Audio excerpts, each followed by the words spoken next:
భావిస్తున్నారు. సరే మెగా ఫ్యాన్స్కి సారీ చెప్పిన దిల్ బ్రదర్స్ రామ్ చరణ్పై ఆయన చేసిన కామెంట్స్ని సరిదిద్దుకున్నాడు. తాజాగా వివరణస్ ఇస్తూ దిల్ రాజు సోదరుడు శిరీష్ నిజమే, ఇప్పుడు ఏ మాట మాట్లాడినా ఇదే అన్నట్టుగా ఉంది. ఆయన మొన్న ఏదో ఒక ఇంటర్వ్యూ ఇచ్చాడు, వాళ్ళ సినిమా తమ్ముడు ఏదో విడుదలవుతుంది శిరీష్ రెడ్డి, ఆ తర్వాత దిల్ రాజు కూడా దానికి ఇచ్చారు.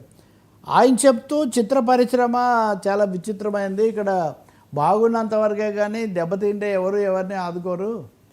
ఇప్పుడు గేమ్ చేంజర్ అనే సినిమాతో మేము మొత్తం గల్లంత అయిపోయేటప్పుడు సంక్రాంతికి వస్తున్నామని కామెడీ సినిమా, అది వచ్చింది కాబట్టి బతికిపోయాం, కానీ లేకపోతే ఏమై ఉండదో.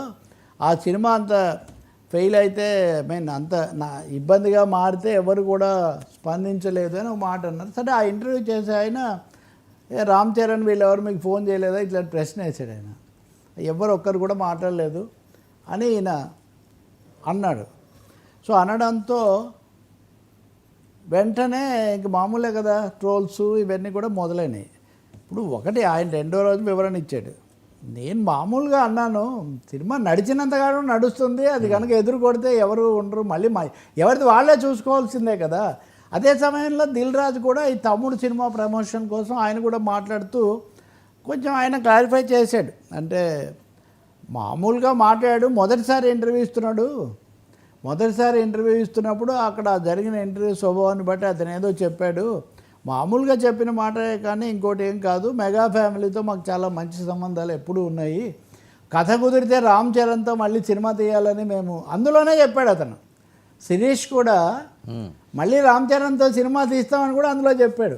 కానీ అభిమానులు అనే వాళ్ళ ఆగ్రహాల ముందు ఆవేదనల ముందు ఏమైనా ఆగవు కదా. సో వాళ్ళంతా తీవ్రంగా స్పందించేసరికి మనకు తెలుసు మాకు సినిమా నిర్మాణం అనేది చాలా భారీ వ్యవహారం, ఇప్పుడు అందులో 100 కోట్లది అయిపోయింది. ఉదాహరణ కుబేరా హిట్ అయింది, కానీ అయినా కానీ మొత్తం కాస్ట్ తిరిగి వచ్చిందా లేదా, తమిళంలో ఆడలేదు, తమిళంలో వస్తుందని కదా వాళ్ళు ధనుష్ను పెట్టుకున్నారు, ఆయన దానికోసం బడ్జెట్ పెరిగి ఉంటుంది, అక్కడ రిజల్ట్ రాలేదు. ఉదాహరణకు కన్నప్ప సరే ఇప్పుడు 20 కోట్లు ఏదో ఓటీటీ వచ్చింది, కొంతవరకు బయటపడ్డారు. చాలా ఆర్థిక అంశాలు కూడా ఉంటాయి.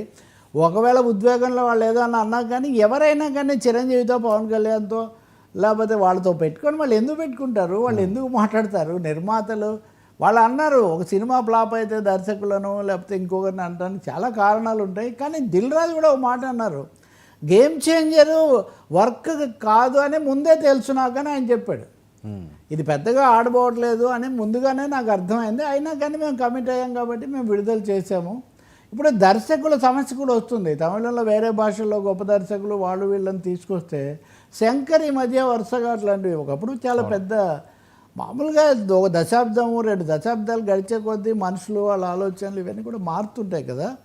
ఏదైనా మీడియా సోషల్ మీడియా ఎక్స్పెక్ట్ చేసింది ఏంటంటే వాళ్ళ మీద ఏదో భారీ ఎత్తున ఇది జరగబోతుంది, ఫ్యాన్స్ వీళ్ళందరూ కూడా విరుచుకుపడతారు అనుకున్నారు. కానీ వాళ్ళు తొందరగానే మీరు ఇప్పుడు గుర్తు చేసుకుంటే హరిహర వీరమల్లు మీద వివాదం వచ్చినప్పుడు కూడా శిరీష్ పేరే వచ్చింది. అంటే ఏమన్నారు, ఈ 2-3 రకాల వాళ్ళు ఉన్నారేమో మనకు తెలియదు, కానీ అప్పుడు ఆయన ఎవరు అక్కడి నుంచి ఆ చర్యకు గురైనటువంటి థియేటర్ ఓనర్ అసలు మొదలుపెట్టిందే ఇతను మాట్లాడాడు, మీరు అతన్ని వదిలిపెట్టి మమ్మల్ని అంటున్నారు అని జనసేనకు వాళ్ళు సమాధానం ఇచ్చారు.